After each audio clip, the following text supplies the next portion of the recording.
Shut up mister Sabbir, এটা office আর আমি অফিসের বস। আপনি একজন কর্মচারী হয়ে বসের নাম ধরে ডাকার অধিকার কোথায় পেলেন? Sorry ma'am. আরে বাবা, একটু আগেই তো আমাকে কিভাবে শাসালো আর এখনই বস হয়ে গেল। কাজে মন দিন। ওকে ম্যাম, আপনারা কিছু বুঝতে পারছেন না তাই তো? আচ্ছা চলুন ফ্ল্যাশব্যাক থেকে ঘুরে আসি। আমাকে কিডন্যাপ করে নিয়ে এসেছে, কিন্তু কেন, কি কারণে সেটা বলতে পারি না। তাও আবার একটি পেতনি, সরি মেয়ে মানুষ। মেয়েটি এসে আমার ঠোঁটে কিস করলো। যখন কিস করলো তখন ভালোই লেগেছে, ফার্স্ট টাইম তো, তাই একটু বেশি ভালো লেগেছে। যাই হোক, আমাকে নাকি আরো 2 ঘন্টা এভাবে চেয়ারে বাঁধা অবস্থায় বসে থাকতে হবে। তাই আমি অন্ধকারে পেতনি থুকু মেয়েটাকে উদ্দেশ্য করে বলতে লাগলাম, বইন গো, আমার হাত পা সব ব্যথা করতেছে আর এই অন্ধকারে ভয়ও লাগছে। প্লিজ আমার বাঁধন খুলে দিন, আর বাতি বা লাইট থাকলে জ্বালিয়ে দিন, আমার কষ্ট হচ্ছে। ওই ওই কি বললি? আমি তোর বোন লাগি শালা? তোরে কইলাম হবু বউ লাগি তোর, তাহলে বোন কইলি কেন? হ্যাঁ, ভাবছিলাম লাইটটা জ্বালাবো, কিন্তু তুই আমারে বোন কইছিস না, তাই আর লাইট জ্বালাবো না। থাক 2 ঘন্টা অন্ধকারের মধ্যে। ওকে ওকে, সরি, আর আপনাকে বইন ডাকবো না। তাও লাইটটা জ্বালান প্লিজ, আর আমার হাত পা কিন্তু অনেক ব্যথা করতেছে। আচ্ছা আচ্ছা, যাক, তোকে মাফ করে দিলাম। আর যদি জীবনেও আমাকে বোন বলে ডাকিস, তাহলে শালা একদম উপরে যাওয়ার টিকিট কেটে দিব। কথাগুলো বলেই মেয়েটা লাইট জ্বালিয়ে দিল। আরে এই মেয়েটাই তো আমাকে কিডন্যাপ করেছে। আচ্ছা তাহলে আপনাকে কি বলে ডাকবো? কেন, বউকে কি বলে ডাকতে হয় তুই জানিস না? বাবু, সোনা, বেবি, আরো কত কি। তবে আমার একটা সুন্দর নামও আছে, চাইলে সেটাও ডাকতে পারিস, মুবাশিরা বিনতে আয়াত। থাক, এত বড় নামে ডাকা লাগবে না তোর কষ্ট করে। মুবাশিরা বা আয়াত যে কোনো একটা বলেই ডাকিস, কেমন? পরিটার কথা শুনে আমার মাথা ঘুরতে লাগলো। বলি কি, এই মেয়ে সেই নাকি আমার বউ? আচ্ছা সবই বুঝলাম, তবে আপনি আমার বউ হলেন কিভাবে? আরে বোকা হইনি এখনো, কিন্তু 2 ঘন্টা পরে হয়ে যাব। মানে 2 ঘন্টা পরে কি হবেন? বউ হব তোর আমি, বুঝলি? এখন চুপ থাকতো, বেশি কথা বলবি না।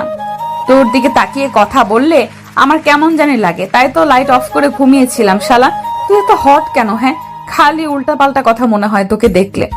তাই তো তোকে বিয়ে করব, তারপর যা হওয়ার হবে। ওরে বাবা, এই মেয়ে বলে কি? মনে করতাম কিডন্যাপ করে পাচার টাচার করে দেই, কিন্তু এ তো ডিরেক্ট বিয়ে করবে। শোনেন শোনেন, আমি আপনাকে বিয়ে করব না। আমার কথা শোনার পরে মেয়েটা আমার কাছে এসে আমার বাঁধন খুলতে লাগলো আর বলতে লাগলো, বিয়ে করবি না? সময় হয়ে গেছে, শোনো, আমাকে বিয়ে করার 5 মিনিট শুধু অপেক্ষা করো। কথাগুলো বলতে বলতে আমার বাঁধন খুলে দিল, কিন্তু ব্যথার কারণে আমি উঠে দাঁড়াতে পারছি না। চেষ্টা করলাম অনেক, কিন্তু বারবার চেয়ারের উপর বসে পড়ি, তাই আর বৃথা দাঁড়ানোর চেষ্টা করলাম না। চেয়ারে বসে রইলাম, কিন্তু মেয়েটা হঠাৎই আমার কোলে বসে পড়ল আর আমার মাথা 2 হাত দিয়ে শক্ত করে ধরে এক টানে তার নরম ঠোঁট দিয়ে আমার ঠোঁটে ডুবিয়ে দিল। ঘটনার আকস্মিকতায় আমি স্তব্ধ হয়ে গেলাম। আমি আর নড়াচড়া করতে পারতেছি না, শুধু একটা ঘোর কাজ করতে শুরু করলো আমার ভেতর। দরজায় ঠক ঠক আওয়াজে আমার ঘোর কাটলো। মেয়েটা আমায় ছেড়ে দিয়ে দরজার কাছে গিয়ে দরজাটা খুলে দিল। দেখলাম শালা দুপুরে সেই কিডন্যাপার গুলো প্রত্যেকের কাছে 2-3টা করে শপিং ব্যাগ। একটা মোটা ব্যাটা আমার কাছে আসলো আর বলতে লাগলো, দুলা ভাই, এই নেন পাঞ্জাবি, টুপি সব আছে, এগুলা পরে রেডি হয়ে নেন, আর কিছু সময়ের ভেতর কাজেই আয়া পড়বো।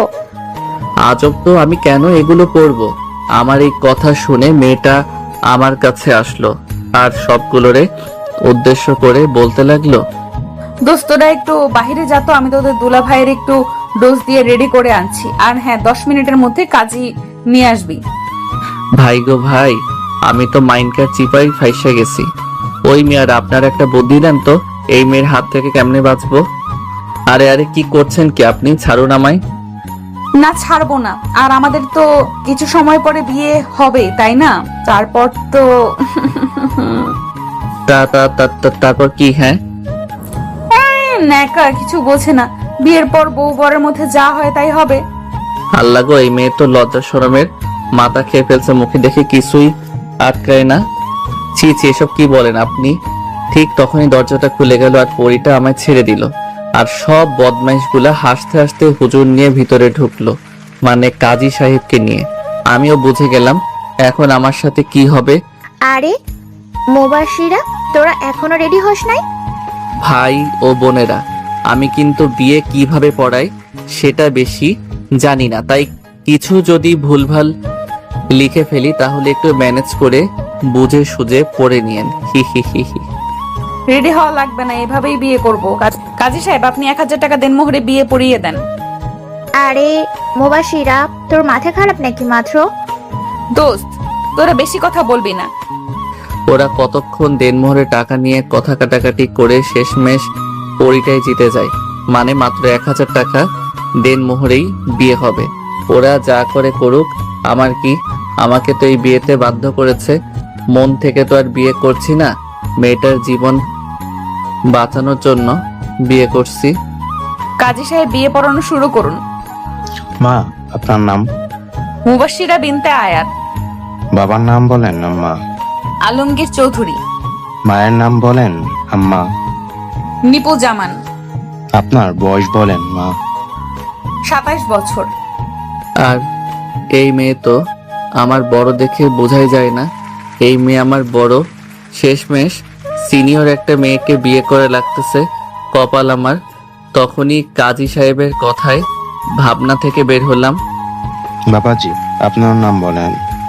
সাব্বির হাসান, বাবা খাইরুল খান, মা মায়া বেগম, আর আমার বয়স 26 বছর। সব একদমে বলে দিলাম। যখন বয়স বললাম তখন কাজী সাহেব অবাক হয়ে আমার দিকে কিছু সময় তাকিয়ে থেকে মুচকে একটা হাসি দিয়ে বলে উঠল, ব্যাপার না, এখন বয়স নিয়ে তেমন কোনো সমস্যা হয় না। নিশ্চয়ই প্রেম করে বিয়ে করেছেন আপনারা, তাই না? কাজী সাহেব, আপনি ঠিকই ধরেছেন, আমরা ভালোবেসে বিয়ে করছি।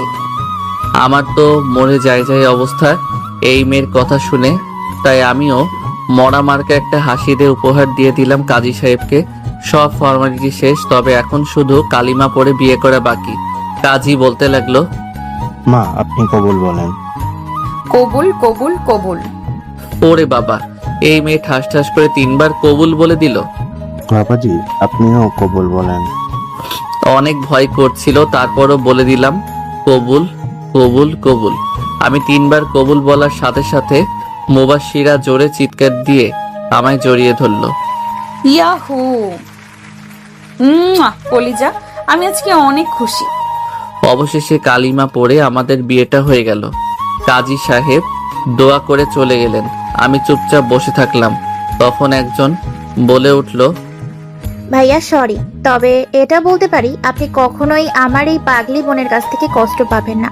ও একটু জেদি আর রাগী হলেও অনেক ভালো একটা মেয়ে। আপনারা সুখী হবেন আমি নিশ্চিত।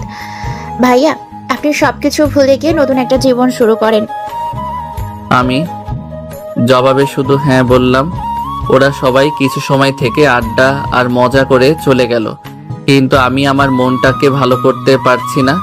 আমার মন খারাপ দেখে পরীটা বলতে লাগলো, এই সরি তোমাকে এভাবে বিয়ে করার জন্য, কিন্তু এটা করা ছাড়া আমার কাছে আর কোনো উপায় ছিল না।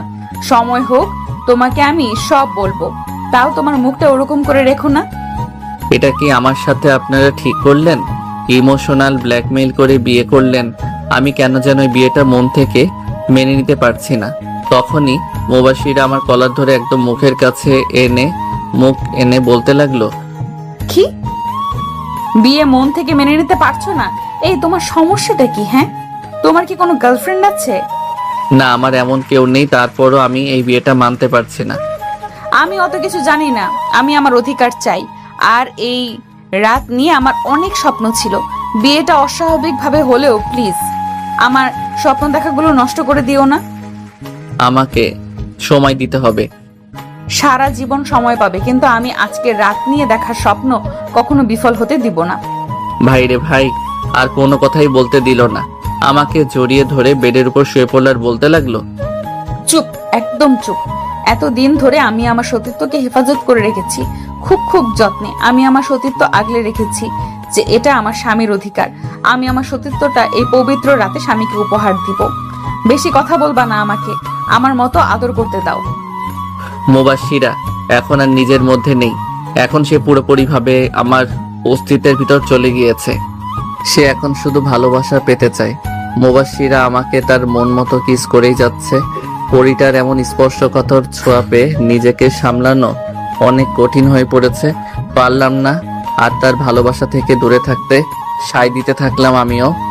বাকিটা হাঁস থেকে পাতিহাঁস হয়ে ইতিহাস হয়ে গিয়েছে, তাই আর বললাম না। সকালে ঘুম থেকে উঠে দেখি পরিটা আমায় তার শাড়ির আঁচল দিয়ে আমার হাত বেঁধে রেখেছে, কিন্তু কিছু করার নাই। এই মায়ার বাঁধনটা খুলে আমি এখন পরিটাকে একা করে চলে যাব। যতই পাগলামি করে আমাকে বিয়ে করেছে, তারপরও তো সে আমারই অর্ধাঙ্গিনী, আমার বউ হয়। একটু কষ্ট হলেও পাগলিটাকে এখন একা করে আমি চলে যাব। আস্তে আস্তে আঁচলের বাঁধনটা খুলে ধীরে ধীরে বেড থেকে নামলাম। পাশে দেখতে পেলাম আমার ব্যাগ থেকে কাগজ আর কলম বের করে একটা চিঠি লিখলাম। চিঠিটায় একটা ভাঁজ দিয়ে পাগড়িটার আশেপাশে এক জায়গায় রেখে দিয়ে পরিটার কপালে ভালোবাসার স্পর্শ দিয়ে বেরিয়ে পড়লাম। রাস্তায় বেরিয়ে দেখি 2 তলা একটা বাড়িতে আমাকে পরিটা কিডন্যাপ করে এনে এইসব কাণ্ড করলো। সিলেটে আমি এর আগে 2 বার এসেছিলাম ঘুরতে, তাই মোটামুটি এই শহরটা চিনি, কিন্তু এখন আমার একটা থাকার জন্য বাসা দরকার। এখন বাজে সকাল 9টা। চলে আসলাম মেইন রোডে একটা সিএনজি নিয়ে। সিলেট শহর থেকে গ্রামের দিকে চলে আসলাম, কারণ এই গ্রামটা আমার অনেকটা পরিচিত। অনেক খোঁজাখুঁজির পর থাকার মতো একটা বাসা পেলাম। আর এখন বাজে বিকাল 4টা। সারাদিন কিছুই পেটে পড়ে নাই, তাই বাজারের দিকে হাঁটা দিলাম। এটিএম বুথ থেকে 20,000 টাকা তুলে নিলাম আর হোটেল থেকে খাওয়া দাওয়া করে বাজার আর দরকারি কিছু জিনিসপত্র কিনে একটা ভ্যানে করে বাসায় আসলাম। রাতে অল্প কিছু রান্না করে খেয়ে তাড়াতাড়ি ঘুমিয়ে গেলাম। কারণ হলো চাকরির খোঁজে বের হতে হবে। অ্যালার্মের শব্দে ঘুম ভাঙলো আমার। ফ্রেশ হয়ে কাগজপত্র নিয়ে রেডি হয়ে বাহির থেকে নাস্তা করে চাকরির সন্ধানে বেরিয়ে পড়লাম। একটা অফিসের ভিতরে ঢুকে ইন্টারভিউর জন্য সিরিয়ালে বসে পড়লাম। Serial number 45। তাই চোখ বুজে একটু দোয়া দরুদ পড়তে লাগলাম। তখনই কারোর ডাক পড়লো। Hello sir. Hello hello. চোখ খুলে দেখি মধ্যবয়সী একজন লোক। জি, আমাকে বলছেন? হুম, আপনাকেই বলছি। স্যার আপনাকে ডাকছেন। আমার সিরিয়াল তো এখনো 45 জন পরে। কত কিছু জানি না, স্যার আপনাকে ডেকে পাঠিয়েছেন। আচ্ছা চলুন। পিয়ন আমাকে স্যারের রুমের কাছে দিয়ে চলে গেল। স্যার আসবো? আসো আসো, বসো এখানে। তারপর স্যার কাকে যেন কল দিল আর বলতে লাগলো, আরে মামুনি, জামাই বাবাকে তো পেয়ে গিয়েছি, সে এখন তোমার অফিসেই আছে। তা মামুনি, তোমার তো পছন্দ আছে, পুরাই হীরার টুকরা একটা ছেলে, দেখতে হিরোদের থেকে কম না। কলের ওপাশ থেকে কি বলছে শোনা যাচ্ছে না, তবে স্যারের কথা কিছুই বুঝতে পারলাম না। স্যার আবার ওপাশের মানুষটার সাথে কথা বলতে লাগলো। ওকে আম্মু, তুমি চিন্তা করো না, আমি এদিকটা দেখছি। আর কাল থেকে তুমি অফিসে বসবে, এবার খুশি তো? স্যার আরো কিছু সময় কথা বলে কল কেটে দিল আর আমাকে বলতে লাগলো, ওকে, তোমার কাগজ দাও, আর 10 মিনিট ওয়েট করো, আমি আসছি। স্যার কথাগুলো বলেই চলে গেল। আর আমি পাগলিটার কথা ভাবতে লাগলাম। মেয়েটা আমাকে কত বিশ্বাস করে, আর আমি তাকে একা ছেড়ে চলে আসলাম। হয়তো অনেক কান্না করছে। ভাবতে ভাবতে কখন যে স্যার চলে আসছে টেরি পাইনি। তখনই স্যারের ডাকে ভাবনা থেকে বের হলাম। আরে ঘুমিয়ে গেলে নাকি? মানে না স্যার। এই নাও, এটাতে সাইন করে দাও। এটা অফিসের চুক্তিনামা। তোমার চাকরিটা হয়ে গিয়েছে। কাল থেকে তোমার জয়েনিং আর তোমার বেতন 45,000 টাকা। স্যারের কথাই শুনে আর বেতনের কথা শুনে খুশি হয়ে গেলাম। আর স্যারের দেওয়া পেপার না দেখেই সাইন করে দিলাম। চুক্তি নামাটা পড়লে না সাইন করে দিলে? ওকে, ভালো, আর পড়া লাগবে না। কাল থেকে তুমি আমার মেয়ের পার্সোনাল সেক্রেটারি। আর কাল থেকে আমি আর এই চেয়ারে বসবো না। আমার মেয়ে কাল থেকে সবকিছু দেখাশোনা করবে। আমার আজকেই এই অফিসের শেষ দিন। আর হ্যাঁ, কালকে খুব তাড়াতাড়ি চলে আসো অফিসে। কেমন? তো কাল দেখা হতেও পারে, আবার নাও হতে পারে। স্যারের সাথে কথা বলে বাসার উদ্দেশ্যে রওনা দিলাম। বাসায় এসে খুব বেশি মনটা খারাপ হয়ে গেল। পাগলিটার পাগলামিগুলো খুব করে মনে পড়তে লাগলো। পরিটাকে আমিও ভালোবাসি, কিন্তু আমি আমার এই অসময়ে তাকে আমার কাছে রাখতে চাই না। তাই তো একা রেখেই চলে এসেছি। একটু ভালো লাগছে না। আমি মেয়েটার বিশ্বাস নিয়ে খেললাম। চোখটা বুঝলেই মেয়েটার মায়াবী মুখটা ভেসে উঠছে। দিনটা কেটে গেল আমার পাগলিটার কথা ভেবে ভেবে। রাতে হালকা কিছু খেয়ে ঘুমিয়ে গেলাম। অ্যালার্মের শব্দে ঘুম থেকে উঠে রেডি হয়ে বাহির থেকে নাস্তা করে অফিসের দিকে হাঁটা দিলাম। মেইন রোডে এসে একটা রিক্সা পাচ্ছি না, তাই হেঁটেই অফিসে যেতে লাগলাম। অফিসের ঘড়ির দিকে তাকিয়ে দেখি 10 মিনিট লেট। হায় আল্লাহ, প্রথম দিনই লেট। তখনই পিয়ন আসলো আর বলতে লাগলো, স্যার, ম্যাম আপনাকে ডাকছে। ওকে, আপনি যান, আমি দেখা করে আসছি। স্যার, দেখা করে আসতে হবে না। আপনার ডেস্ক ম্যামের কেবিনেই দেওয়া হয়েছে, আপনি সেখানেই বসবেন। আমি পিয়নের কথায় তেমন কিছু মনে করলাম না, কারণ আমি তো ম্যামের পার্সোনাল সেক্রেটারি। হয়তো সেই সুবাদে পাশাপাশি আমার ডেস্ক দিয়েছে। গিয়ে দেখি ম্যাম উল্টো দিক হয়ে বসে আছে। আসবো ম্যাম? কামিং, বসুন বসুন। আপনার অপেক্ষায় ছিলাম মিস্টার সাব্বির হাসান। কণ্ঠটা বেশি না, খুব বেশি চেনা মনে হলো। ভয়ে ভয়ে বসে পড়লাম চেয়ার টেনে। আর যখন ম্যাম আমার দিকে ঘুরলো, তখনই আমার ভয়টাই সত্যি হয়ে গেল।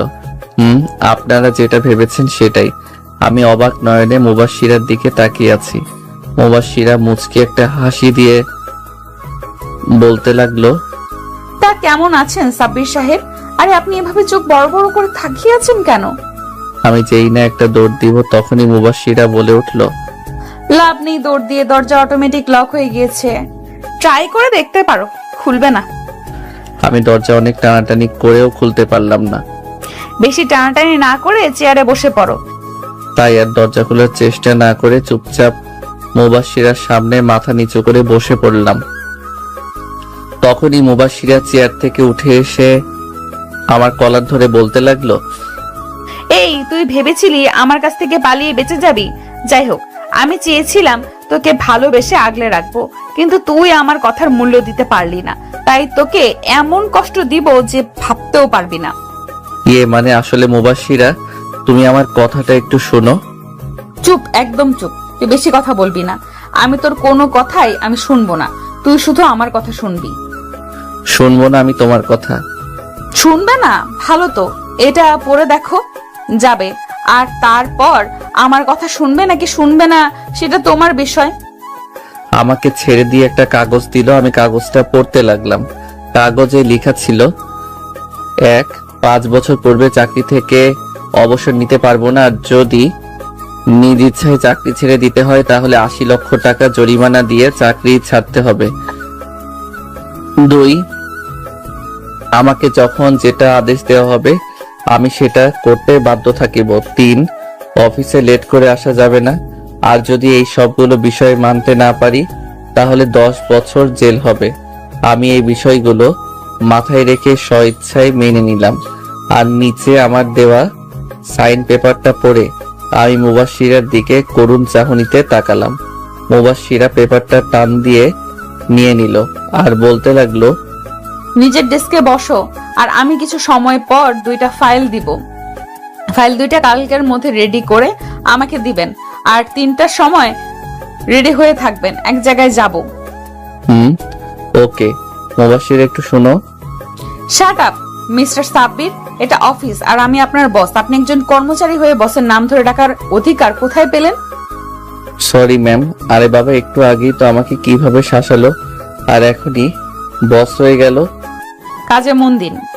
Okay ma'am. এই ছিল ফ্ল্যাশব্যাক। এবার গল্পে আসা যাক, চলুন। কিছু সময় পর আমাকে 2টা ফাইল দেয়া হলো।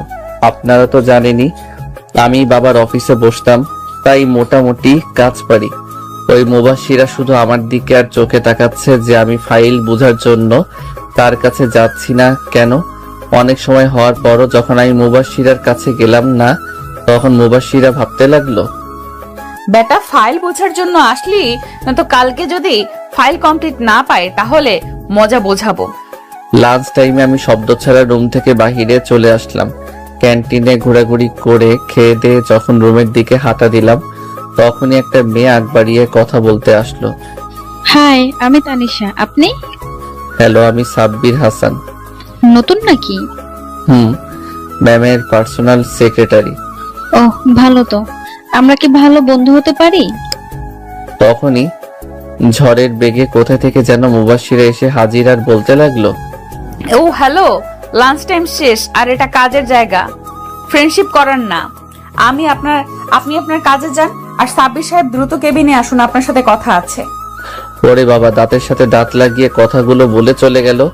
আমিও পিছন পিছন গেলাম। কেবিনে ঢোকার সাথে সাথে সজোরে দরজাটা লাগিয়ে দিল আর আমার কলার ধরে টেনে সোফায় ধাক্কা দিয়ে বসিয়ে দিল আর তার এক হাত বাড়িয়ে দিয়ে বলতে লাগলো, ধরছিস না কেন? হট্টা ধর। ও ধরবি কিভাবে? ওই মেয়েটাকে ডেকে আনি, তুই ওই মেয়েটার হাত ধরে বসে থাক, কেমন? আর আজ বিয়ের 3 দিন চলে, তুই কখনো কি নিজ ইচ্ছায় আমাকে স্পর্শ করেছিস? করবি কি করে? আমাকে তো তোর ভালোই লাগে না। নিজের বউকে কেন ভালো লাগবে? অন্য মেয়েদের সাথে খুব হাসি খুশি হয়ে কথা বলিস, কই আমার সাথে তো সবসময় মুখটাকে বাংলার পাঁচের মতো করে রাখিস। হ্যাঁ, পরিটার ধমক খেয়ে সাথে সাথে খপ করে তার হাতটা হালকাভাবে ধরে আছি। এমন ভাবে ধরেছিস মনে হচ্ছে তোর কষ্ট হচ্ছে। শক্ত করে ধরো আমার হাত, আর এটা তোর শাস্তি। আজ অফিস শেষ হওয়া পর্যন্ত তুই আমার হাত ধরে রাখবি। পাগলিটার হাত ধরে বলতে লাগলাম, মুবাশিরা, তুমি আমার কথা চুপচাপ শুনো, তাহলে তোমার সব ভুল ধারণা ভেঙে যাবে। চুপ, এই আমি তোর বস, একদম আমার নাম ধরে রাখবি না। আর আমি তোর কোনো কথাই শুনতে চাই না। চুপচাপ আমার হাত ধরে বসে থাকবি। নিজের বেলায় বউয়ের অধিকার খাটাবে আর আমার বেলায় সে আমার বস। মাইনকার চিপায় এমন ফাঁসা ফাঁসছি, বের হওয়াই কঠিন হয়ে গিয়েছে। ওইদিকে মহারানী নিঃশব্দে কান্না করছে আর নাক টানছে। তাই আমি পরিটার চোখের পানি মুছে দিয়ে বুকের সাথে চেপে ধরলাম। তখনই আমার পেটে কয়েকটা ঘুষি মেরে শোক করে জড়িয়ে ধরলো আর বলতে লাগলো, তো তুই অনেক পচা। আজ থেকে তুই কোনো মেয়ের দিকে তাকাবি না। আর কথা বলা তো দূরের কথা, তোকে যদি আর একবার অন্য কোনো মেয়ের সাথে কথা বলতে দেখি, তাহলে আমি তোকে খুন করে তারপর নিজেও আত্মহত্যা করে মরে যাব। পরিটার গালে 2 হাত দিয়ে আমার মুখোমুখি করে বললাম, আচ্ছা বউ, তুমি চিঠিটা পড়েছিলে? কোন চিঠি? আমি তোমার কাছ থেকে আসার আগে একটা চিঠি লিখে তোমার আশেপাশে রেখে আসছিলাম, সেটা কি পড়েছিলে? কই, আমি তো কোনো চিঠিই পাইনি। তুমি আমার কাছে চলে আসার পর অনেক কান্না করেছি। যখন আমার ঘুম ভাঙলো আর তোমাকে আমার পাশে দেখতে না পেয়ে আমি তো, আমার পুরো দুনিয়াটাই অন্ধকার হয়ে আসছিল। আমার মাথায় কাজ করা বন্ধ করে দিয়েছিল। সাথে সাথে বাবাকে ফোন দিয়ে সব বলি আর তোমার ছবি বাবাকে সেন্ড করে দেই। বাবা প্রথমে অনেক বকা দিয়েছিল যে কেন আমি তোমাকে এইভাবে বিয়ে করেছি। পরে আমার মুখের দিকে তাকিয়ে বলে তোমাকে নাকি খুঁজে এনে দিবে। ও তাই তো বলি, কোনো ইন্টারভিউ ছাড়াই আমাকে চাকরি দিল আর চুক্তিনামায় সই করিয়ে নিল তোমার বাবা কৌশলে। আমি বলেছিলাম চুক্তিনামায় সাইন করিয়ে দিতে। তুমি যখন অফিসে ইন্টারভিউ দিতে আসো তখন বাবা সিসিটিভিতে তোমাকে দেখে আর আমাকে কল করে বলে, তাই আমি বাবাকে বুদ্ধি দেই চুক্তিনামার। সমস্যা নেই, তুমি এখন বাসায় গিয়ে চিঠিটা পড়বে, তারপর আমায় যা শাস্তি দেওয়ার দিও, আমি মাথা পেতে নিব তোমার দেওয়া শাস্তি। কি লেখা আছে চিঠিতে? তুমি নিজেই পড়ে দেখবে, কেমন? চলো তাহলে ওই বাসায় চলো, চিঠিটা পড়বো আমি।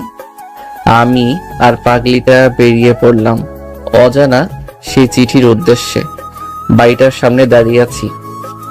পাগলিটা এখনো হাতটা ছাড়তে দেয়নি আমায়। হাত ধরে বাড়ির ভিতরে প্রবেশ করলাম। দোতলায় উঠে গিয়ে আমি তো অবাকের চরম পর্যায়ে চলে গেলাম। ঝটকাটা খেলাম খাবার টেবিল দেখে। হরেক রকমের খাবার সাজানো হয়েছে। সার্ভেন্টরা রান্নাঘর থেকে আরো খাবার আনছে। কি হলো, দাঁড়িয়ে পড়লে কেন? চলো। খাবার টেবিলের সামনে এসে শ্বশুর সাহেবকে সালাম দিলাম। আসসালামু আলাইকুম স্যার। কেমন আছেন? হয়েছে হয়েছে, আর স্যার বলতে হবে না। জামাই বাবা বলে ডাকবে, কেমন? জি বাবা। আচ্ছা, এখন আর কথা না, খাবার পরে সব কথা হবে। বসো বাবা, দাঁড়িয়ে আছো কেন? মুবাসিরা, জামাইকে চেয়ার টেনে বসিয়ে দাও। মুবাশিরা চেয়ার টেনে বসিয়ে দিয়ে নিজেও পাশে বসে পড়লো আর শাশুড়ি আম্মা খাবার সার্ভ করতে লাগলো। খাচ্ছি এমন সময় শাশুড়ি আম্মা বলে উঠলো, আরে বাবা, খাচ্ছ না কেন? এটা তো তোমারই বাড়ি, তাই না? লজ্জা পাওয়ার কোনো দরকার নেই। এই নাও, গরুর কালা ভুনাটা খেয়ে দেখো তো কেমন হয়েছে। ভাই গো, আমার অবস্থা টাইট। আমি যতই বলি আম্মার আর লাগবে না, তখনই শ্বশুর মশাই বলে, আর বাবা, তুমি তো কিছুই খেলে না। মুবাসিরার মা, জামাইকে দই দাও। দই শেষ হলে পায়েসটা দিও। আমি খেতে পারছি না আর। আমার অবস্থা একেবারে নাজেহাল। আমার এই অবস্থা দেখে মহারানী মিট মিট করে হাসছে। আমার জন্মের শিক্ষা হয়ে গিয়েছে আজ জামাই আদর পেয়ে। আপনারা একটা বিয়ে করুন, তারপর বুঝবেন জামাই আদর কাকে বলে। খাবারের সাথে অনেক যুদ্ধ করার পর মুক্তি পেলাম। মুবাশিরা রুমে এসে বেডের উপর ধপাস করে শুয়ে পড়লাম আর মহারানী দরজা লাগিয়ে আমাকে শক্ত করে জড়িয়ে ধরে আমার পাশে শুয়ে পড়লো আর বলতে লাগলো, খাবার টেবিলে তোমার মুখটা দেখার মতো হয়েছিল। আহা, তোমাকে তখন কি অসহায় লাগছিল না? তোমার উপর তখন আমার অনেক মায়া হচ্ছিল। আহা, ভালো মজা নিল। আমারও সময় আসবে। আমার জীবনে কখনো এত খাবার খাইনি। হয়েছে হয়েছে, আর বলা লাগবে না। আচ্ছা চলো, আমরা আজকে একটু ঘুরে আসি। আমার পক্ষে এখন সম্ভব না, কালকে যাব। এখন আমি অনেক ক্লান্ত। ঘুরতে যাব না আর, কিন্তু আমার এখন একটা জিনিস করতে মন চাচ্ছে। কথাটা একটু বাঁকা হাসি দিয়ে বলল, কি করতে মন চাচ্ছে? করে দেখাই, কেমন? না ভেবেই বলে দিলাম, আচ্ছা দেখাও। অনুমতি পাওয়ার সাথে সাথে লিপ কিস করে বসলো। আমার চোখ বড় বড় হয়ে গেল, শরীরে তো এক প্রকার কারেন্ট বয়ে গেল। আমি রেসপন্স করছি না দেখে আমার চুল টেনে ধরলো। তারপর আমিও রেসপন্স দিতে লাগলাম আর পরিটা যেন কন্ট্রোল হারিয়ে ফেলছে। তাই আমি নিজেকে ছাড়িয়ে নিলাম আর এটাই আমার জন্য বিপদ হয়ে দাঁড়ালো। ওই কুত্তা, কি হলো?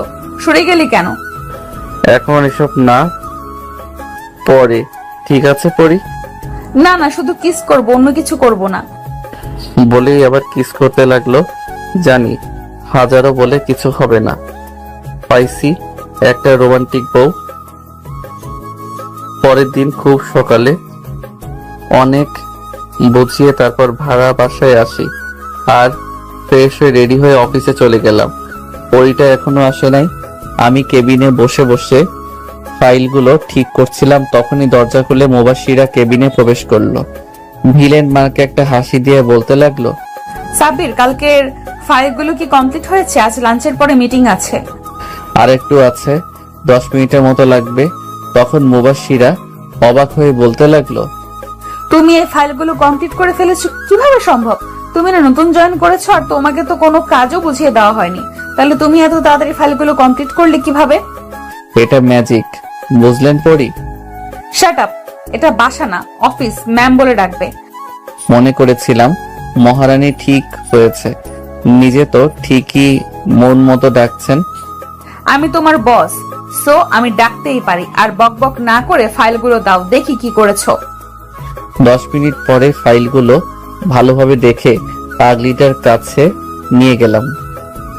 ফাইলগুলো উল্টো পাল্টে দেখলো আর চোখে তাকিয়ে বলতে লাগলো, মিটিং এর জন্য প্রিপারেশন নাও, তোমাকে উপস্থাপন করতে হবে। মুখটা গোমরা করে বললাম, ওকে ম্যাম। মনে মনে প্রিপারেশন নিচ্ছিলাম, তখনই পরিটা ওর চেয়ার থেকে উঠে এসে আমার গলা জড়িয়ে ধরে আমার কোলের উপর বসে পড়লো। তাই আমিও ভাব দেখিয়ে বললাম, আরে আরে ম্যাম, কি করছেন? ছাড়ুন, কেউ এসে পড়বে। চুপ, একদম চুপ। দরজা লক করা আছে, কেউ পারমিশন ছাড়া আসতে পারবে না।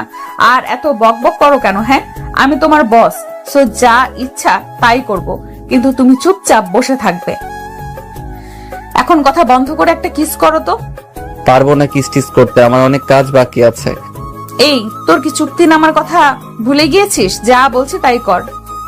আমি তারপরও চুপচাপ বসে আছি, তাই মুবাশির আবার বলে উঠলো, এই তুমি এত আনরোমান্টিক কেন? হ্যাঁ, কথাটা বলেই মাথাটা ধরে দিল এক টান আর ঠোঁট জোড়া আমার ঠোঁটে মিশিয়ে দিল, কিন্তু আমি কোনো সাড়া দিচ্ছি না দেখে ছেড়ে দিয়ে বলতে লাগলো, সাব্বির, আমার কিন্তু এখন রাগ উঠে যাচ্ছে।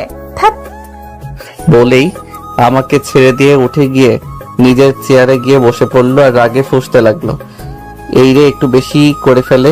আমি উঠে গিয়ে আরেকটা চেয়ার টেনে বসে পড়লাম আর পরিটাকে আমার দিকে ঘুরিয়ে দিলাম। আর তখন বলতে লাগলো, এখানে আসছিস কেন? তোর না অনেক কাজ পড়ে আছে? যা গিয়ে তোর কাজ কর, যা বলছি। আমি কানে ধরে বললাম, সরি ম্যাম, আপনার যত সময় আমাকে আদর করতে মন চাই করুন, আমি আর বাধা দিব না।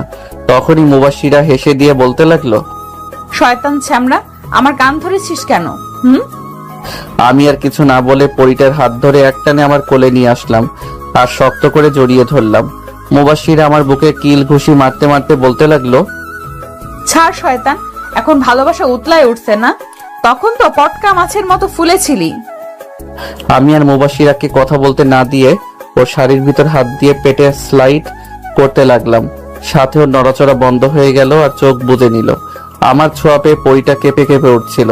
হঠাৎই আমার কলার ধরে টান দিয়ে ঠোঁট জোড়া এক করে দিল। কত সময় ছিলাম মনে নাই, হঠাৎ মোবাইলের চিৎকার শুনতে পেলাম। আমার মনে চাচ্ছে এখন এই ফোনটাকে আছাড় মেরে হাত পা ভেঙে হসপিটালে পাঠিয়ে দেই। এমন সময় কেউ কল দেয়? পরি, কল আমার আসে নাই, কল আসছে তোমার। দেখো টেবিলের উপর ফোনটা কিভাবে কান্না করছে।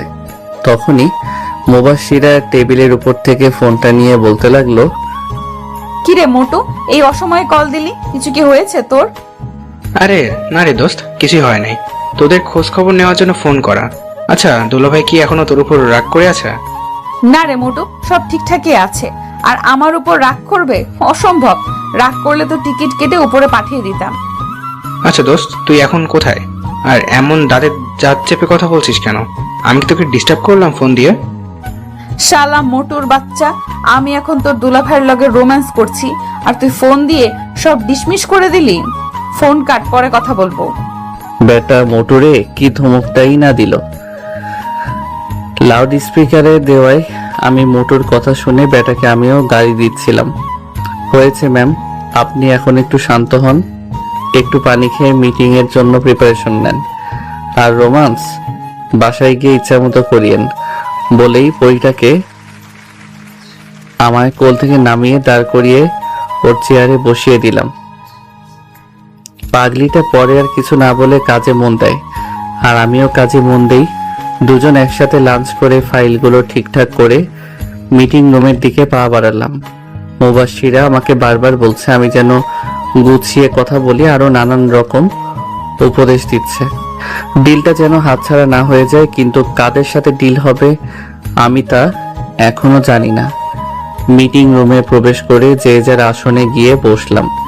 এ কি, আমি সামনে কাকে দেখতে পাচ্ছি? আরে ভাই, সামনে আমার বাবাকে দেখতে পাচ্ছি। তার মানে ডিলটা আমাদের কোম্পানির সাথে। মুবাশিরা প্রজেক্টের বিষয়ে খুঁটিনাটি বুঝিয়ে আমাকে দাঁড় করিয়ে দিল। এতক্ষণ বাবা আমাকে না দেখলেও এখন ঠিকই দেখে ফেললো আর সাথে সাথে দাঁড়িয়ে বলে উঠলো, সাব্বির বাবা, তুমি এখানে? আমি তোমাকে পুরো বাংলাদেশ খুঁজে বেড়াচ্ছি। বাবা চলো বাসায়, তোমাকে ওই ছোট মেয়েটার সাথে বিয়ে দেব না। সবাই তো আর আমার আর বাবার দিকে অবাক নয়নে তাকিয়ে আছে। আর মুবাশিরা তো পুরাই বরফের মতো জমে গিয়েছে।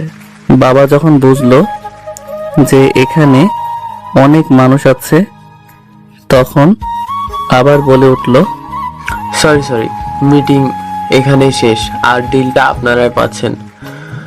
আর আপনারা সবাই প্লিজ বাইরে চলে যান, শুধু সাব্বির সাহেব বাদে। আমি ওই স্ট্যাচুর মতো দাঁড়িয়ে আছি।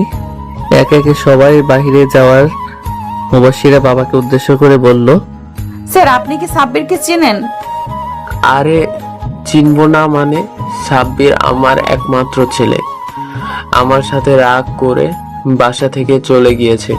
আমি পুরো বাংলাদেশ খুঁজেও পেলাম না, আর এখানে সে চাকরি নিয়ে কাজ করছে। মুবাশিরা হঠাৎ করে বাবাকে সালাম করলো আর বাবা মুবাশিরার কাণ্ড দেখে অবাক হয়ে গেল। আর মুবাশিরাকে বলতে লাগলো, আরে আরে কি করছো তুমি মা? আমাকে সালাম করছো কেন? মুবাশিরা কথাগুলো বলেই এক দৌড়ে চলে গেল। এটা কি হলো?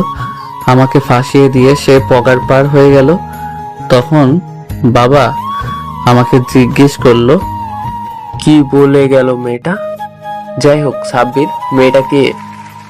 মানে বাবা, কি মানে করছো? বলো মেয়েটা কে? কেমনটা লাগে আমাকে ফাঁসিয়ে দিয়ে এখন সে উধাও? কি হলো সাব্বির, চুপ করে আছো কেন? বলো মেয়েটা কে? আসলে বাবা, আমরা বিয়ে করে ফেলেছি। মেয়েটা তোমার বাড়ির বউ। কথাগুলো শোনার পর বাবা কিছু সময় চুপ থেকে বলে উঠলো, 2 দিনের মধ্যে বৌমা তোমাকে যেন বাড়িতে দেখতে পাই। জাস্ট 2 দিন। যা বাবা। আমার আর কোনো কথাই শুনলো না, হন হন করে চলে গেল। আমি পাশ থেকে পানির বোতলটা নিয়ে ঢক ঢক করে পুরো 250 মিলি সাবার করে দিলাম। ও মা! মিটিং রুম থেকে বাইরে এসে অবাক না হয়ে আর পারলাম না, কারণ মুবাশিরার বাবা আর আমার বাবা দুজনের সাথে কথা বলছে। তাই আমি আর সেখানে গেলাম না। মিটিং রুমের দরজার সামনেই দাঁড়িয়ে দাঁড়িয়ে তাদের কাণ্ড কারখানা দেখতে লাগলাম। তখনই মুবাশিরা ট্রেতে করে 2 মগ কফি নিয়ে আসলো। শ্বশুর মশাইয়ের বাবাকে নিজ হাতে কফি সার্ভ করলো আর ভদ্রমের মতো বাবার পাশে দাঁড়িয়ে রইল। তখন বাবা মুবাশিরাকে তার পাশে বসিয়ে মাথায় হাত বুলিয়ে দিতে লাগলো। তাদের মাঝে কি কথা হচ্ছে তা আমি শুনতে পাচ্ছি না, তাই আমাদেরকেও বলতে পারছি না। এইদিকে মহারানী দেখি লজ্জায় লাল হয়ে মাথা নিচু করে বসে আছে। তখন আমার মাথায়ও একটা শয়তানি বুদ্ধি আসলো। আমি আমার ফোনটা বের করে একটা মেসেজ দিলাম, কি মহারানী বাবার সামনে তো লজ্জায় লাল নীল হচ্ছ, আর আমার সামনে আসলে তো। তখনই মুবাশিরার ফোনে টুং করে শব্দ হলো, আর এদিক ওদিক তাকিয়ে আমাকে দেখে টুপ করে চোখ মেরে দিল। কি মেরে বাবা, আমার সামনে একটু লজ্জা পাই না। তখনই আমার ফোনটাও টুং করে বেজে উঠল। তাকিয়ে দেখি পরীটা মেসেজ দিয়েছে, আর মেসেজে লেখা আছে, বাসায় যাই, রাতে তোমায় মজা দেখাবো। এটা কি হলো? উল্টো আমি ফেসে গেলাম। তখন দেখি বাবা আর শ্বশুর মশাই কোলাকুলি করছে, আর মুবাশিরা দাঁড়িয়ে দাঁড়িয়ে দেখছে, আর বাবা কোলাকুলি করে শ্বশুর মশাইয়ের সাথে হাত মিলিয়ে এদিক ওদিক চাওয়াচাই করতে লাগলো। তখনই মুবাশিরা বাবাকে যেন বলে আমার দিকে দৌড়ে আসতে লাগলো, আর আমার সামনে এসেই বলা শুরু করলো, চলো বাবা, তোমাকে ডাকছেন, কি যেন বলবে। আমি শুকনো একটা ঢোক গিলে সামনের দিকে যেতে লাগলাম। বাবার সামনে গিয়ে চুপচাপ দাঁড়িয়ে রইলাম। তখন বাবা গম্ভীর কণ্ঠে বলতে লাগলো, রেডি থেকো, পরশু তোমাকে আর মুবাশিরাকে নিতে আসা হবে। একা যাওয়ার দরকার নেই, আমি এখন আসি, অনেক কাজ বাকি আছে আমার এখনো। কথাগুলো বলেই হন হন করে বেরিয়ে গেল অফিস থেকে। তখন শ্বশুর মশাই বলতে লাগলো, আরে ছেলে দেখি ভয় পাচ্ছে। ভয় পাওয়ার কি আছে? এখানে যাও, বাসায় যাও, দুজনে ফ্রেশ হয়ে সবকিছুর প্ল্যানিং করো। আমাকে কিছু বলতে না দিয়ে মুবাশিরা আমার হাত ধরে টানতে টানতে নিয়ে আসতে লাগলো, আর শ্বশুর মশাইকে বলতে লাগলো, আচ্ছা বাবা, তুমি এই দিকটা দেখো, আর সবাইকে ইনভাইট করে তাড়াতাড়ি চলে আসো বাসায়। গাড়িতে উঠে মুবাশিরা ড্রাইভ করতে লাগলো, আর আমি গাল ফুলিয়ে বসে রইলাম। মুবাশিরা অনেক কিছু জিজ্ঞাসা করছে, বাট আমি কোনো কিছুরই উত্তর দিচ্ছি না দেখে মুবাশিরা এক পাশে গাড়ি সাইড করলো আর বলতে লাগলো, এই বাদর ছেলে, কি হয়েছে? কথা বলছো না কেন? মনে হচ্ছে অনেক রেগে আছো। আমি তাও কোনো কথা না বলে চুপচাপ বসে রইলাম।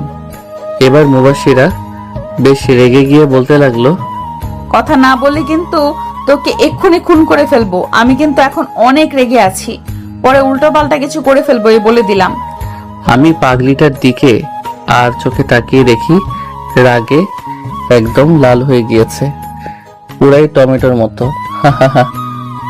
আমি ফিক করে হেসে দিলাম।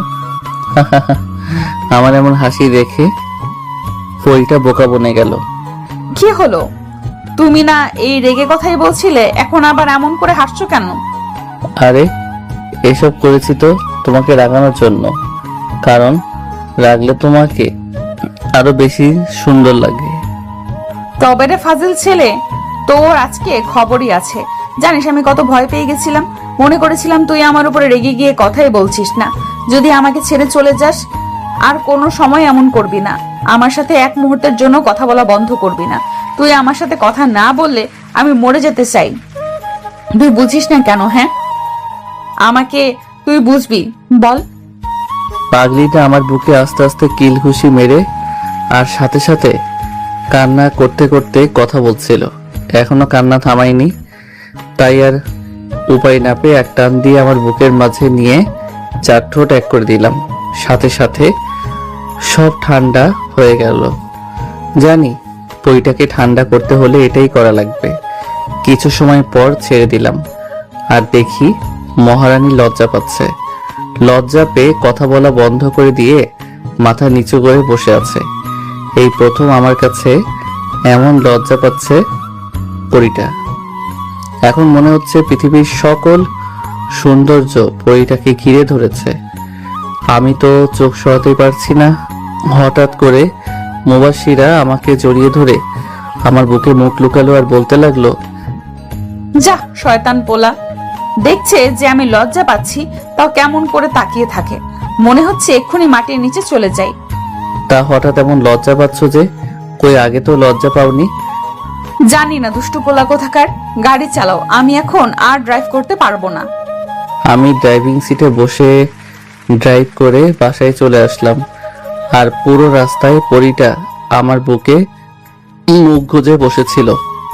লজ্জায় ঠিকমতো কথাও বলে নাই। বাসার সামনেই গাড়ি থামাতেই গেট খুলে দৌড় দিয়ে চলে গেল। ওর লজ্জা পেতে দেখে আমার চরম পর্যায়ে হাসি পাচ্ছিল।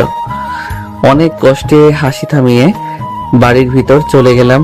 আর তখনই বাসার ভিতর গিয়ে দেখি শাশুড়ি আম্মা কার সাথে যেন মোবাইলে হেসে হেসে কথা বলছে। আমাকে তাড়াতাড়ি করে বলতে লাগলো, আচ্ছা চলে এসেছে, এখন রাখি। 2 দিন পর তো দেখাই হবে, পরের বার আবার সন্দেহ করতে পারে। কথাগুলো বলেই কলটা কেটে দিল আর আমাকে বলতে লাগলো, আরে সাব্বির, বাবা যাও, তাড়াতাড়ি রুমে গিয়ে ফ্রেশ হয়ে আসো, আমি খাবার দিচ্ছি।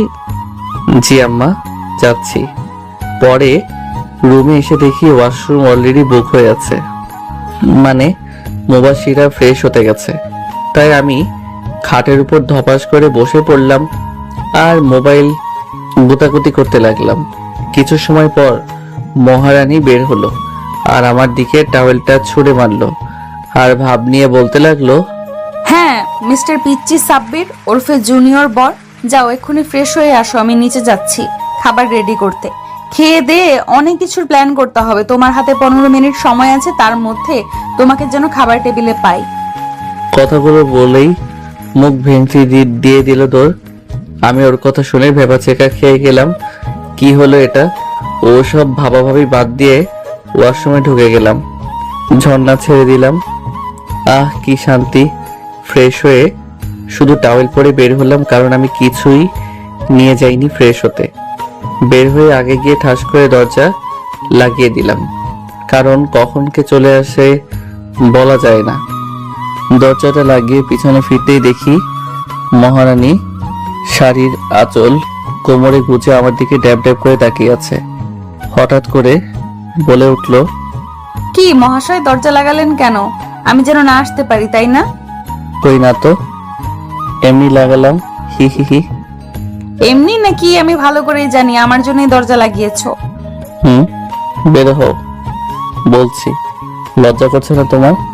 আমার তো লজ্জা করছে। যাও, আমি জামা কাপড় পরে আসছি। কেন লজ্জা করবে? আমি তো আমার বরকে দেখেছি, অন্য কাউকে তো আর দেখছি না। এইদিকে আমি ওর দিকে তাকিয়ে দেখি বইটা বেশ লজ্জা পাচ্ছে লজ্জায় মুখটা একদম লাল হয়ে গেছে। তারপরও আমার সাথে জোর করে ঝগড়া করছে। কি মেয়েরে বাবা, তাই একটু ভাবলাম ফাইজলামি করি। আমি ধীরে ধীরে মুবাশিরার দিকে এগোতে লাগলাম। এইটা কি হলো, মনে করেছিলাম ভয় পাবে আর পিছিয়ে যাবে, কিন্তু না, ঠায় দাঁড়িয়ে আছে আর আমার দিকে তাকিয়ে আছে। আমি পরিটার একদম কাছে চলে আসছি, আমার মুখটা ওর মুখের সামনে নিয়ে যেতে লাগলাম। তখনই মুবাশিরা চোখ বন্ধ করে ফেললো, ওর ঠোঁট জোড়া কাঁপছে। আমি কিছু সময় ওর দিকে তাকিয়ে থেকে মুচকি একটা হাসি দিয়ে পাশ কাটিয়ে জামা কাপড় পরতে লাগলাম। আর ওইদিকে মহারানী ঠায় দাঁড়িয়েই আছে। আমি কিছু করছি না দেখে আস্তে আস্তে চোখ খুললো আর আমাকে সামনে পেল না, পিছনে তাকিয়ে দেখে আমি শার্ট প্যান্ট পরে দাঁড়িয়ে আছি। এটা কি হলো? কই কিছুই তো হয়নি, তবে রাতে কিছু একটা হতে পারে বলেই একটা চোখ টিপ মেরে দিলাম। এখন তো কিছু একটা হতে চলছিল, কিন্তু হলো না কেন? ওটা রাতের জন্য রেখে দিয়েছি, সব রাতেই হবে। এখন আমার অনেক ক্ষুধা পেয়েছে, পেটের মধ্যে হরতাল শুরু হয়ে গেছে। আর কিছু সময় এভাবে থাকলে মনে হয় বোম ব্লাস্ট হয়ে যাবে। কথাগুলো বলেই দরজাটা খুলে বের হয়ে গেলাম। আর মহারানী তো আমারে গালি দিয়ে 14 গোষ্ঠী উদ্ধার করছে। শালা শয়তান পোলা এভাবে ধোকা দিয়ে গেল। কিসটা করলে কি এমন হতো? না না, কিস করে নাই, ভালোই করছে। পরে আবার ওর সামনে যেতে লজ্জায় মরেই যেতাম। আমি কিস করলে তো কোনো লজ্জা লাগে না, আর বেটা খারুসটা কিস করলে রাজ্যের লজ্জা আমায় ঘিরে ধরে। থাক, এখন থেকে আমি কিস করব পিচ্চিটাকে, ওকে আর কিস করতে দিব না, তাহলে আর লজ্জায় পড়তে হবে না। যাই, আমার অনেক ক্ষুধা লাগছে। আমি খাবার টেবিলে বসে বসে খাচ্ছি আর শাশুড়ি আম্মা আমাকে এটা রেখে ওটা দিচ্ছে। বা এমন ভাবে খেতে থাকলে 10 দিনের মধ্যে ইয়া বড় ভুঁড়ি হয়ে যাবে। তখনই দেখি মুবাশিরা আমার পাশে চেয়ার টেনে বসলো আর শাশুড়ি আম্মাকে বলতে লাগলো, মাম্মি খাবার দাও তো, অনেক ক্ষুধা লাগছে। নিজে নিয়ে খা। এটা কি হলো আম্মু? তুমি তো আমার জামাইকে বেশ বেড়ে বেড়ে বেড়ে খাওয়াচ্ছ, আর আমাকে বলছো নিজে নিয়ে খেতে। ব্যাপারটা কি বলো তো? ওরা মা মেয়ে তো তুমুল ঝগড়া শুরু করে দিয়েছে আর আমি মুখ টিপে হাসছি আর চুপচাপ খেয়ে যাচ্ছি। আমি খাওয়া দাওয়া শেষ করে সোফায় বসে পড়লাম। কিছু সময় আগেই শাশুড়ি মা মুবাশিরার সাথে ঝগড়া করে চলে গেছেন, আর এদিকে মহারানী রাগ করে গাল ফুলিয়ে বসে আছেন। খাবার নাড়াচাড়া করছে কিন্তু খাচ্ছে না, কিছু একটা ভাবছে হয়তো। তাই আমি বসা থেকে উঠে গিয়ে প্লেটটা টান দিয়ে নিয়ে নিলাম। মুবাশিরা কিছু একটা বলবে তার আগে আমি ওর মুখে খাবার দিয়ে দিলাম। মুবাশিরা আমার এমন কাণ্ডে খাবার মুখে রেখে আমার দিকে তাকিয়ে আছে। তখন আমি ইশারায় খেতে বললাম, সেও ভদ্র মেয়ের মতো খাবার খেয়ে নিল। তারপর আবার কিছু একটা বলতে যাবে, তখনই আরেক লোক ওর মুখের মধ্যে দিয়ে দিলাম। এইরকম করে সবটুকু খাবার আমি পরিটাকে খাইয়ে দিলাম, একটা কথা বলারও সুযোগ দেয়নি। যখন খাওয়ানো শেষ হলো তখন আমাকে বলতে লাগলো, কি ব্যাপার, হঠাৎ করে বউয়ের উপর এত দরদ যে? আমিও চোখ মেরে বললাম, বউটা তো আমারই, খেয়াল তো আমাকেই রাখতে হবে, এই আর কি। খাওয়া দাওয়ার পর্ব খতম করে রুমে চলে আসলাম। আর মহারানী রুমে এসেই মন খারাপ করে চুপ করে বসে আছে। অন্য সময় হলে হয়তো রোমান্টিক অত্যাচার করত, আর না হলে গল্পের ঝুড়ি নিয়ে বসতো, কিন্তু এখন একদম চুপ মেরে বসে আছে। ওর এমন চুপ থাকাটা আমার ভালো লাগছে না, তাই আমি ওর বাহু ধরে আমার দিকে ফিরালাম। পরিটা আমার চোখের দিকে তাকালো আর আমিও তাকালাম আর বললাম, তা রানী সাহেবা, আপনার মনটা খারাপ কেন জানতে পারি? হঠাৎই পরিটা বিদ্যুৎ গতিতে আমাকে জড়িয়ে ধরে হাউ মাউ করে কান্না করে দিল। আমিও ওর এমন কাণ্ডে তাজ্জব বনে গেলাম। আমি পরিটাকে পরম যত্নে জড়িয়ে ধরে বললাম, আরে এই পরি, কি হলো, কান্না করছো কেন? কি হলো? আমাকে কেউ এইটুকুতে হেঁচকি উঠিয়ে ফেলেছে কান্না করে। হেঁচকির কারণে কথা বলতে পারছে না। আরে বাবা, কি হলো তোমার, হঠাৎ কান্না করছো কেন? তুমি যদি কান্না করো তাহলে কিন্তু আমি এখনই চলে যাব। তুমি আমাকে ভালোবাসো না, কেউ আমাকে আর ভালোবাসে না, সবাই এখন শুধু এখন তোমাকেই ভালোবাসে। তখন আম্মু আমাকে কত কথা শোনালো তোমার জন্য। ভাবা যায় এই মেয়ে কতটা বোকা। তখন তো শাশুড়ি মা মজা করে একটু ঝগড়া করেছে, আর এই পাগলিটা সেটা সিরিয়াস ধরে নিয়েছে। এই মেয়েটাকে তো ভবিষ্যতে কিছু বলাও যাবে না, মজা করে কিছু একটা বলবো, সে তো মুখ গোমড়া করে বসে থাকবে আর ভ্যা ভ্যা করে কান্না করে দিবে। এখনো কান্না করেই যাচ্ছে, আর আমার বুকে নাকের পানি চোখের পানি মুছে একাকার করে দিচ্ছে। হঠাৎই দেখি কান্না অফ হয়ে গেল, কিন্তু হেঁচকি থামেনি। বুক থেকে পরিটার মাথার উপর উঠিয়ে দেখি সে ঘুমিয়ে পড়েছে। আমি আস্তে করে পাগলিটাকে বালিশে শুইয়ে দিলাম, আর আমিও পাশে শুয়ে মহারানীর মাথায় হাত বুলিয়ে দিতে লাগলাম। হঠাৎ করে মুবাশিরা বালিশ থেকে মাথা উঠিয়ে আমার বুকে মাথা রেখে শুয়ে পড়ল। এটা পুরাতন কিছু না, বিয়ের পর থেকে পাগলিটা আমার বুকেই ঘুমায়। বিয়ের পরে কোনোদিনও রাতে ঘুমানোর সময় আমি বেডে দুইটা বালিশ দেখি নাই, সবসময় একটা বালিশ পেয়েছি। আমি বালিশে শুলে পরিটা আমার বুকে মাথা রেখে আমাকে শক্ত করে জড়িয়ে ধরে শুবে। তাছাড়া নাকি তার ঘুমই ভালো হয় না নাকি। আমিও মুচকে একটা হাসি দিয়ে আমার প্রিয়সীকে জড়িয়ে ধরে ঘুমের রাজ্যে পাড়ি জমালাম। এক ঘুমে সন্ধ্যা লাগিয়ে ফেলেছি, আমার ঘুম আগে ভেঙে গেছে। খেয়াল করলাম পরিটা এখনো আমার বুকে মাথা রেখে ঘুমিয়ে আছে। আমি পরিটার মুখপানে চেয়ে আছি, চোখ ফেরাতে পারছি না।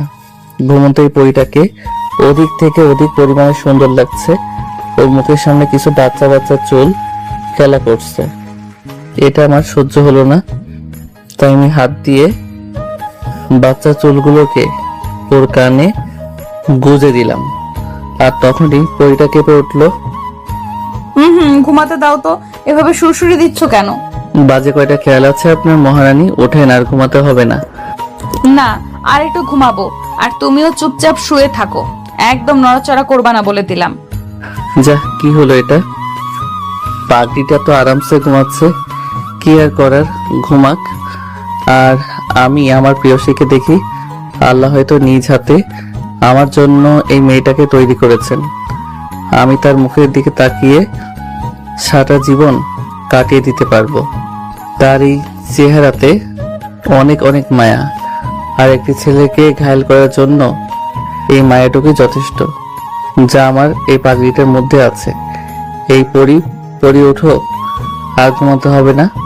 উঠো বলছি। তখনই মুবাশিরা চোখ খুলে আমার দিকে কিছু সময় তাকিয়ে থেকে হঠাৎই আমার ঠোঁটে তার একটা আঙ্গুল দিয়ে বলতে লাগলো, খুশ, আর একটা কথা বলবা না, চুপ, একদম চুপ। এর আবার কি হলো? হঠাৎই রোমান্টিক মুডে চলে আসলো, ভাবসাব তো খারাপ দেখছি। আমি কাঁপা কাঁপা গলায় বলতে লাগলাম, এই এখন একদম দুষ্টামি করবা না কিন্তু। এবার আমার গালে আঙ্গুল দিয়ে স্লাইড করে বলতে লাগলো, খুশ, চুপ, আমার এখন আদর আদর পাচ্ছে, আমি এখন তোমায় আদর করব। মুবাশিরা কথাটা একদম নেশালো ভাবে বলল, না, এখন আর আদর করা লাগবে না। না, আমি এক্ষুনি আদর করব, আর তুমিও করবে, আর কোনো কথা শুনতে চাই না। ভারী বিপদে পড়ে গেলাম। এই মেয়েটার মাঝে মধ্যে কি যে হয়, হঠাৎ করেই রোমান্টিক অত্যাচার শুরু করে দেয়। এইভাবে যদি অত্যাচার করে তাহলে তো নিজেকে সামলানোই দেয়। হঠাৎ করেই পাগলিটা আমার মাথার পিছনে হাত দিয়ে এক টান দিয়ে তার মুখের সামনে আমার মুখ নিয়ে আসলো, আর ফিসফিস করে বলতে লাগলো, তোমাকে অনেক ভালোবাসি, আর জীবনের থেকেও বেশি ভালোবাসি। ওর গরম নিঃশ্বাস আমার মুখে পড়ছে, আর নিজেকে সামনে রাখতে পারলাম না। পাগলিটাকে এক টান দিয়ে নিজের সাথে মিশিয়ে নিলাম, আর ওর কানের কাছে মুখ নিয়ে বলতে লাগলাম, আমাকে এত ভালোবাসো কেন? আমার মধ্যে কি এমন আছে যে যা দেখে আমাকে এরকম পাগলের মতো ভালোবাসো? জানি না, তবে এতটুকুই বলবো, আমি আমার পিচ্চিটাকে অনেক অনেক অনেক ভালোবাসি। আমিও এই সিনিয়র পরিটাকে অনেক বেশি ভালোবাসি। এবার পরিটা একটু বেশি লজ্জা পেয়ে গেল, তাই উল্টো দিকে ঘুরে একটু দূরে গিয়ে শুয়ে পড়ল। আমিও পাগলিটার শাড়ির ভিতরে হাত দিয়ে স্লিম পেট ধরে নিজের কাছে টেনে আনলাম। তখনই মুবাশিরা কেঁপে উঠল। যা ফাজিল পোলা কোথাকার, তোমার সাহস বেড়ে গেছে তাই না? পারমিশন ছাড়াই যেখানে সেখানে হাত দাও। যাবো বাবা, এখন সব দোষটা আমার হয়ে গেল বুঝি? নিজেই তো আগে রোমান্টিক অত্যাচার শুরু করলো, আর তোমার এই রোমান্টিক অত্যাচার যখন শুরু করে তখন নিজেকে সামলানোই মুশকিল হয়ে পড়ে। থাক তাহলে আর কি করার, সরো উঠতে দাও, আমি বাহিরে যাব। যখনই বেড থেকে উঠে যাব তখনই মুবাশিরা হ্যাচকা টান দিয়ে ওর গায়ের উপর ফেলে দিল আর বলতে লাগলো, কোথায় যাও? হ্যাঁ, একদম ওঠার চেষ্টা করবা না, এখন আমাকে অনেক আদর করবা। আমি কোন এক মায়াবতী পারমিশন ছাড়া তাকে ছুবো না প্রতিজ্ঞা করেছি, তাই এখন আদর বা রোমান্স করার কোনো মুড নাই। খুশ, কোনো কথা নাই, আমি তো জাস্ট মজা করছিলাম, আর তোমার সম্পূর্ণ অধিকার আছে আমার উপর, কোনো পারমিশন লাগবে না। এইভাবেই দুষ্টুমি ফাইজলামির মধ্য দিয়ে 2টা দিন কেটে গেল। ঘুম থেকে সকালে উঠে নিচে গিয়ে তো বড় ধরনের একটা শক খেলাম, কারণ পুরো বাড়িটা সাজানো হচ্ছে। আবার রুমে চলে আসলাম। মহারানী এখনো নাক ডেকে ঘুমাচ্ছে। আমি গিয়ে ওর চুল দিয়ে ওর কানে সুরসুই দিতে লাগলাম। তখন মহারানী ঘুম ঘুম কণ্ঠে বলতে লাগলো, সাব্বির কি করছো সকাল সকাল? হ্যাঁ, একটু তো ঘুমাতে দাও তো, কোন রকম দুষ্টুমি করবা না। আর তুমি এত সকালে উঠতে গেলে কেন? আমার পাশে এখন শুয়ে পড়ো। এ বলে কি এখন বাজে 9টা, আর সে বলছে সকাল। বাজে কয়টা আপনার খেয়াল আছে? সেই দিকে মহারানী ওঠো বলছে, কি ভাববে সবাই? কয়টা বাজে আর কে কি ভাবলো সেটা আমার দেখার বিষয় না, বুঝলে? লক্ষ্মী ছেলের মতো আমার পাশে শুয়ে আমাকে জড়িয়ে ধরে থাকো তো। রাতে যে এতগুলো আদর করলাম তাতেও তোমার হয় নাই? যা শয়তান পোলা, এগুলো আবার বলতে হয়? লজ্জা করে না তোমার? যেভাবে রোমান্টিক অত্যাচার করো কই তখন তো তুমি লজ্জা পাও না। এখন গুড গার্লের মতো উঠে পড়ো, অলরেডি 9টা বাজে। কি এত বেলা হয়ে গেছে? আর তুমি কিন্তু বেশি পেকে গেছো। আর শোনো, আমি কিন্তু তোমার বড়, আর জানো না বড়দের কথা মেনে চলতে হয়। আমি যা বলবো তুমি তাই করবা, বুঝছো আমার পিচ্চিটা? আমি আর কিছু বললাম না। পাগলিটার কথা শুনে পুরাই ভেবাচেকা খেয়ে গেছি। ওর দিকে এক ধ্যানে তাকিয়েছিলাম, কখন যে পাশ কাটিয়ে চলে গেছে টেরি পাইনি। ধ্যান ভাঙলো গাড়ির হর্নের শব্দে। মনে হলো বাড়িতে অনেকগুলো গাড়ি ঢুকলো, তাই বেলকনিতে চলে গেলাম দেখার জন্য যে কারা এই সকাল সকাল আসলো। গাড়ি থেকে যারা নামলো তাদের দেখে তো আমার অলরেডি হাত পা কাঁপাকাঁপি শুরু হয়ে গেল। বাড়িতে মোট 5টা গাড়ি ঢুকেছে। প্রথমটাতে বাবা মা আর চাচা চাচি বের হলো, আর পরের গাড়ি থেকে আমার সব বন্ধুরা বের হলো। তারপরের গুলা থেকে আরো কয়েকজন আত্মীয় স্বজন বের হলো। আমি দৌড়ে নিচে চলে আসলাম আর গিয়ে আম্মুকে শক্ত করে জড়িয়ে ধরলাম। তখন আম্মু কান্না করে দিল আর বলতে লাগলো, কি রে বাবা, তুই মাকে ছাড়া কি করে দূরে দূরে থাকিস? একবারও কি মাকে মনে পড়ে না তোর? সরি মা, ভুল হয়ে গেছে, আর হবে না এরকম, প্লিজ আর কান্না করো না তুমি। ঠিক তখনই কোথা থেকে যেন শাশুড়ি মা এসে আম্মুকে জড়িয়ে ধরলো আর বলতে লাগলো, কি রে সই, কেমন আছিস? কতদিন পর দেখা তোর সাথে। রে, সই ভালোই আছি, তবে এখন থেকে মাঝে মাঝে আমাদের দেখা হবে। এদের কাহিনীটা আমার মাথায় কিছুই ঢুকছে না, তাই আমি মাথা চুলকাতে চুলকাতে বললাম, মা তোমরা কি পূর্ব পরিচিত নাকি? শুধু পূর্ব পরিচিত না, আমরা দুজন বেস্ট ফ্রেন্ড। আর তোদের এই বিয়ে দেওয়াটাও আমার এই বেস্ট প্ল্যান ছিল। মানে বুঝলাম না। আর বোঝাও লাগবে না, মুবাশিরা মামুনির কাছ থেকে জেনে নিস তাহলেই হবে। এর সাথে মুবাশিরাও জড়িত আছে।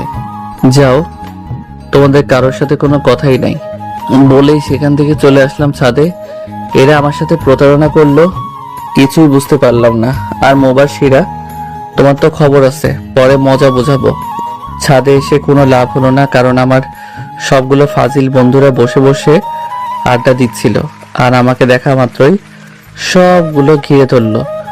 ওদের সাথে আড্ডা দিচ্ছিলাম তখনই নিচ থেকে ডাক পড়লো, তাই সবাই চলে গেলাম। সবাইকে খেতে ডেকেছিল। খাওয়া দাওয়ার পর্ব শেষ করে যখনই বন্ধুদের সাথে আড্ডা দিতে যাব তখনই শ্বশুর মশাই আর বাবা এসে হাত পাঞ্জাবি পাগড়ি ধরিয়ে দিল। আমাদের যেন বয়সে সাজিয়ে দেওয়া হয়। হঠাৎ করে মুবাশশিরার কথা মনে পড়ে গেল। অনেকক্ষণ দেখি না, গেল তুই মেয়েটা। তখনই বন্ধু একটা বলে উঠলো, মামা এদিক ওদিক তাকিয়ে লাভ নেই, ভাবিকে পার্লারে নিয়ে গেছে সাজাতে, কিছু সময়ের মধ্যে চলে আসবে। তার আগে তোকে সাজিয়ে দেই, চল। আমাকে টেনে রুমে নিয়ে আসলো। ফাজিলগুলা এনেই আমাকে সাজিয়ে দিতে লাগলো। সব ঠিকঠাক, মানে বর সাজা হয়ে গেছে। বন্ধুরা মিলে সেলফি তুললাম। আবার নিচ থেকে ডাক পড়লো যেন বরকে নিয়ে যাই। আমাকে নিয়ে যাওয়া হলো। গিয়ে দেখি মুবাশশিরা চলে আসছে। ওকে দেখার পরই নিজে হারিয়ে ফেললাম। মারাত্মক সুন্দরী লাগছে। বুকের বাঁ পাশে ব্যথা অনুভব হলো। হায়, এই মেয়ে তো আমাকে মেরেই ফেলবে। কেমন এত সুন্দরী এলো! ধ্যান ভাঙলো বাবার ধমকে। ওই হাতারাম, এভাবে দাঁড়িয়ে আছিস কেন? বস, এখন বাসায় গিয়ে ইচ্ছে মতো দেখিস।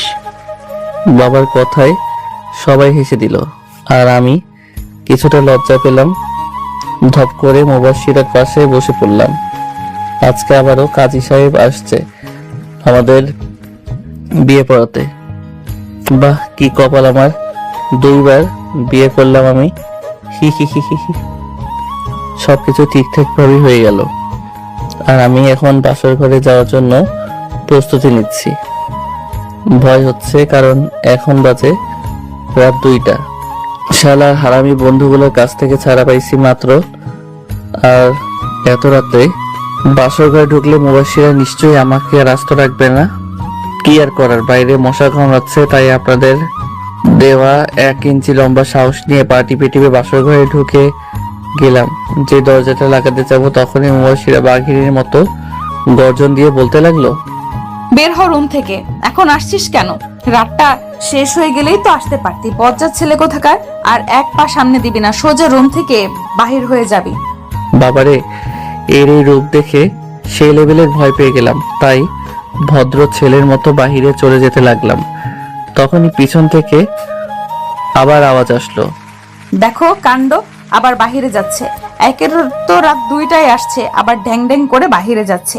এই হাদারাম, কই যাচ্ছিস? আয় বলছি, দরজাটা লাগা। নিজেই বাহিরে যেতে বলে আর বাহিরে গেলেও দোষ। চুপচাপ দরজা লাগিয়ে দাঁড়িয়ে রইলাম। তখনই মুবাশশিরা ধমক দিয়ে বলতে লাগলো, কি হলো? ওখানে সং হয়ে দাঁড়িয়ে আছো কেন? কাছে আসো আর আমার ঘোমটা খোলো। যাক বাবা, রাতটা হয়তো কমেছে। তাই আমিও লাফিয়ে লাফিয়ে গিয়ে বেডের উপর বসে আস্তে আস্তে মুবাশশিরার ঘোমটা তুলে দিলাম। দেখি মহারানী লজ্জায় লাল হয়ে যাচ্ছে, কিন্তু হঠাৎ করে আমার কলার ধরে বলতে লাগলো, এই বেটা লাল ইঁদুর হাদারাম, কোথায় ছিলি এতক্ষণ? হ্যাঁ, আমি যে তোর জন্য এখানে বসে বসে অপেক্ষা করছি, সেটা কি তুই ভুলে গিয়েছিলি? হ্যাঁ।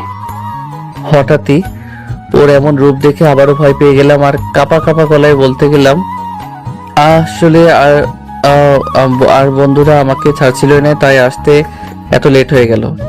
চুপ, একটুও বাজে বকবি না। এখন যা, চুপচাপ সোফায় গিয়ে ঘুমিয়ে পড়। কি আর করার, লক্ষ্মী ছেলে মতো উঠে সোফায় গিয়ে শুয়ে পড়লাম।